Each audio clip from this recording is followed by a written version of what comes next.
மனித உயிருக்கு மரண பயத்தை ஏற்படுத்தும் உயிர்கொல்லி நோய்களில் நீரிழிவு நோயும் ஒன்று. உலகில் குறிப்பாக மலேசியாவில் சுமார் 47,53,900 பேர், அதாவது 21.1% நீரிழிவு நோயினால் பாதிக்கப்பட்டிருப்பதாக அனைத்துலக நீரிழிவு சம்மேளனம் IDF புள்ளி விவரங்கள் காட்டுகின்றன.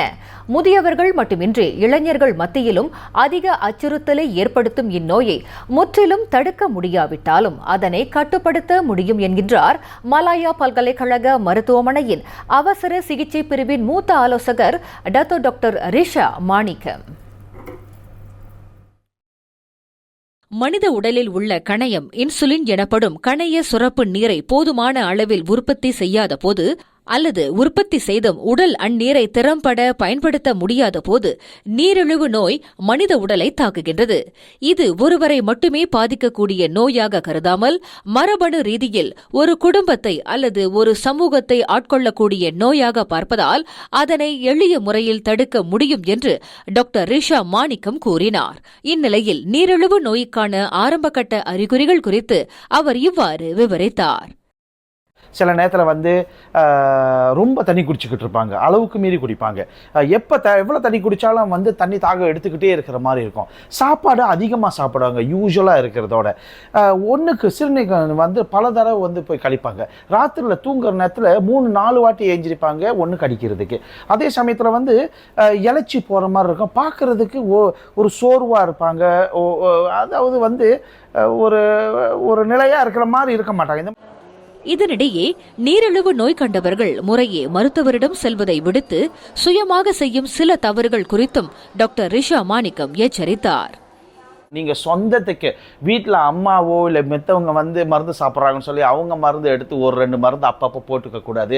பலர் மருந்து அவங்களா நினச்சி சாப்பிட்டுக்குவாங்க. இன்றைக்கி சாப்பிடுவாங்க, நாளைக்கு சாப்பிட மாட்டாங்க. அந்த மாதிரிலாம் இருக்கக்கூடாது.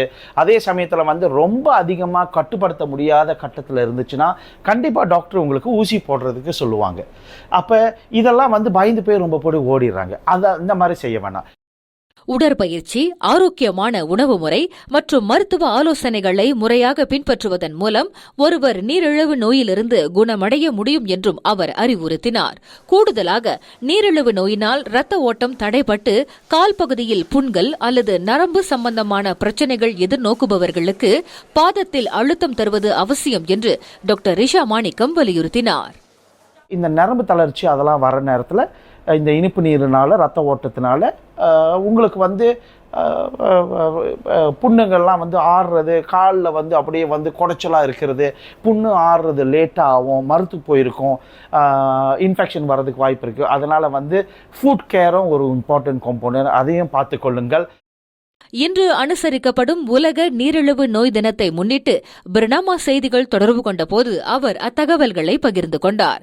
இந்நோய்க்கான விழிப்புணர்வை மக்களிடையே அதிகரிக்க வேண்டும் என்ற நோக்கில் வாழ்க்கை நிலைகளை கடந்த நீரிழிவு நோய் என்ற கருப்பொருளில் இவ்வாண்டிற்கான அத்தினம் அனுசரிக்கப்படுகிறது.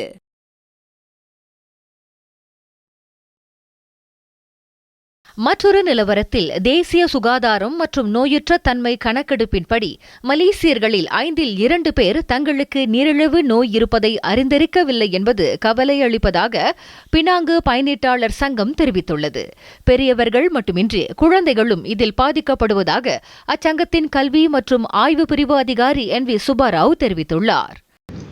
இதற்கு காரணம் நாம் மலேசியர்கள் அதிக அளவு இனிப்பு சேர்க்கப்பட்ட உணவுகள், பானங்கள், மிட்டாய்கள், சாக்லேட்டுகள் என பலவற்றை அவர்கள் சாப்பிட்டு வருகின்றார்கள். அதே நேரத்தில் பானங்கள், அது பாட்டில் பானமாக இருக்கட்டும், காபி, தேநீர், இப்படி இவற்றிலும் அளவுக்கு அதிகமாக சீனியை சேர்த்து வருகின்றார்கள்.